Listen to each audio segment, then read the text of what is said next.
మంటగా ఉండాలంట.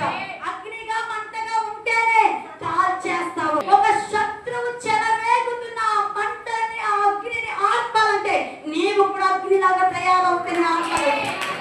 నీవు కూడా మంటగా తయారవుతున్న ఆర్పలేదు. నీలో అగ్ని లేకపోతే, నీలో మంట లేకపోతే చెలరేగుతున్న సాతాని అగ్ని నువ్వు ఆర్పలేవండి. ఇంతకీ ఎవరి కోసం చెప్పుకుంటున్నావు? ఇంతకీ ఎవరి కోసం ఈ చరిత్ర? పరిశుద్ధ గ్రంథంలో అన్ని పుస్తకాల కంటే చిన్న పుస్తకం, ఒకే అధ్యాయం ఉంటుంది, 21 వచనాలే ఉంటాయి. అందరిలో చిన్న ప్రవక్త అని కూడా అంటారు.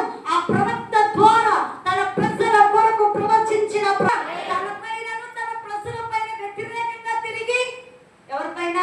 దేవుని మీద, దేవుని ప్రజల మీద వ్యతిరేకంగా తిరిగి వ్యతిరేకమైన క్రియలు చేస్తూ వ్యతిరేకంగా అడ్డు పెడుతుంటే అటువంటి శత్రువు యొక్క కోట గోడను కూల్చేశాడు దేవుడు.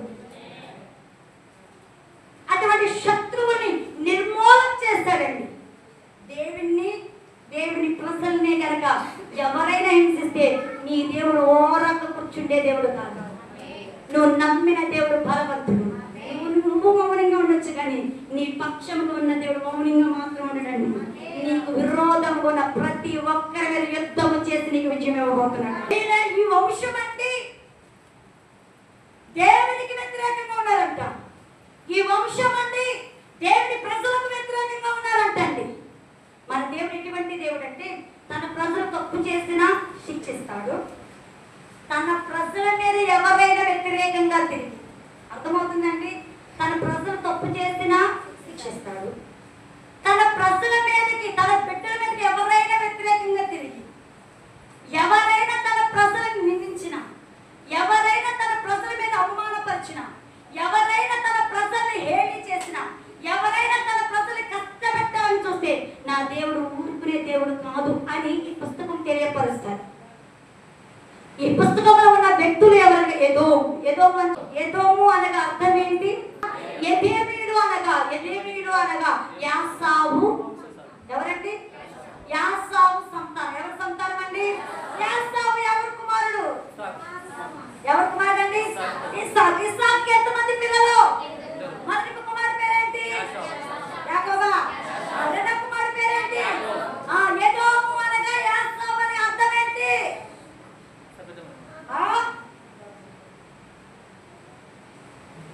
యాసావు అనగా అర్థం ఏంటి? మొహమ్మా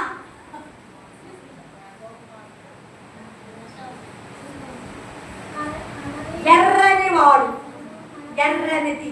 ఏంటంటే యాసావు అనగా అర్థం ఏంటి?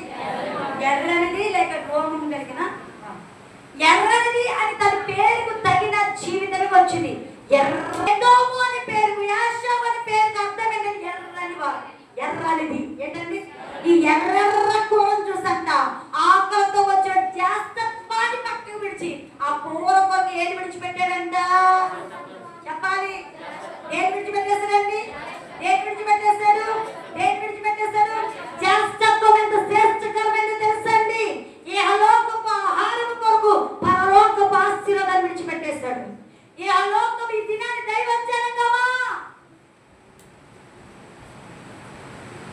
నా పిల్లలారా, ఇహలోకపు ఆశీర్వాదాలు చూసుకుని పరలోకపు ఆశీర్వాదాన్ని ఎవరు విడిచిపెట్టుకోకండి. యాషావు జీవితంలో చేసిన తప్పేంటి అంటే ఇహలోకపు దీవెనలు చూసుకుని, ఇహలోకపు ఆకలి ఒక్క పూట అండి, ఒక్క పూట ఆకలి ఉండలేడైనా. ఒక్క సీరియల్ అండి, ఆ సీరియల్ మానుకుని ఉండలేదా?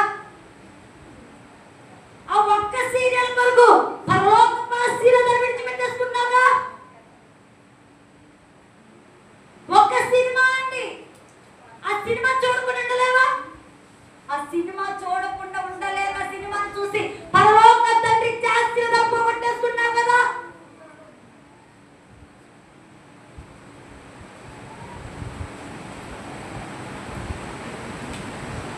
ఈ దినాన్ని ఎంతమంది యాసోముల్లా జీవిస్తున్నాం. కొంతమంది అందం, కొంతమంది ధనం, కొంతమంది బలగం, బంధువులు, కొంతమంది స్నేహితులు,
ఓబద్యా గ్రంథం తీద్దాం.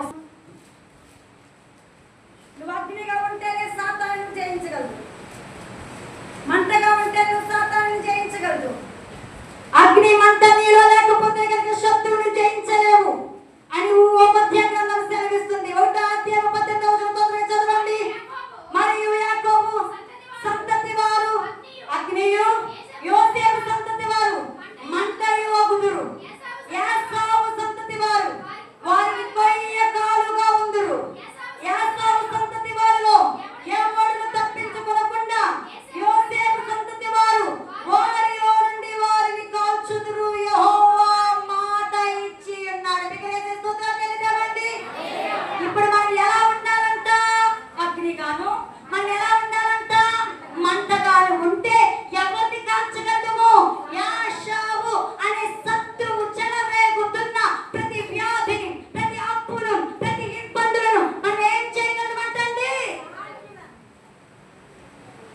నీరు అగ్ని లేదు, మంట లేదు. వాక్యము చదివాలంటే చెయ్య పైకెత్తుతా లేదు. నీలోనికి అగ్ని ఎలా వస్తుందండి? నీలోనికి మంట ఎలా వస్తుందండి? ఎప్పుడు యాసోబులాగా యెహోవాకు సంబంధమైనవేనా? ఎప్పుడు యాసోబులాగా యెహోవాకు సంబంధమైన కోర్కెలేనా? ఎప్పుడు యాసోబులాగా యెహోవాకు సంబంధమైన కార్యాల కొరకైన దేవుని సన్నిధికి వచ్చేది? నువ్వు సియోను వాసిగా ఎప్పుడు తయారవుతావు? పరలోక వాసిగా ఎప్పుడు మార్చబడతావు? ఎప్పుడు నీలో అగ్ని మండుతుంది? ఎప్పుడు నీలో మంట మండుతుంది? ఎప్పుడు దేవుని బలము ప్రకాశించాలని ఆశ పుడుతుందండి. దేవుడు రాగల సమీపంలో ఉంది దైవజనకమా. అద్భుతాలు అద్భుతాలు అద్భుతాలు అంటే అద్భుతాలు వెంట పడితే, కార్యాలు కార్యాలు కార్యాలని కార్యాలు వెంట పడితే అనుకోని గడియలో యేసు రాబోతున్నాడు. ఆ యేసు వచ్చేటప్పటికి మన అద్భుతాలు మనం రక్షించవు, మన ఆరోగ్యం మనం రక్షించదు, మన ధనము మనం రక్షించదు, మనకున్న బలము మనం రక్షించదు. మనకి కావాల్సింది ఏంటో చెప్పమంటారా? రక్షణ ఉండాలి, అగ్ని ఉండాలి, మంట ఎవరిలో అయితే ఉంటుందో వారి నిత్య రాజ్యానికి. కొంచెం మనం జ్వరం తగ్గపడడానికి తాయితు దగ్గరికి వెళ్ళిపోతాం. ఏదో కొంచెం కార్యం ఆశ్రమైనటువంటి దగ్గరికి వెళ్ళిపోతాం, చేతపడిలో దగ్గరికి వెళ్ళిపోతాం. యాకోబులో మొదటగా ఉన్నది గర్వం అంట. ఏంటండి? అందరు స్వరాలు ఎత్తాలి. యాకోబు నశించిపోవటానికి, యాకోబు నశించిపోవటానికి, ఎదోమీయులు నశించిపోవటానికి గల కారణం హృదయం గర్వముతో నిండి ఉందంట. దేనితో నిండి ఉంది? చెప్పండి, దేనితో నిండి ఉంది? 1వ అధ్యాయం 3వ వచనం తీరంశలకైన 1వ అధ్యాయం 3వ వచనం ఉంది. యాకోబు ఎదోమీయుల హృదయం ఎలా ఉందంట? దేంతో ఉందంట? నాకేంటి, నేనేంటి, నా పరపతి ఏంటి, నాకున్న ఘనత ఏంటి అనే స్థితిలో యాకోబు ఏమైపోయాడంట? గర్వించాడు. చెప్పండి అందరూ. గర్వము నీలో ఉందంటే నువ్వు ఎవరి పిల్లోడు, ఎవరి పిల్లవవుతావు? నువ్వు యాకోబు సంతానం. ఎవరి సంతానం? నీలో గర్వం ఉందంటే ఎవరు వచ్చినట్టు?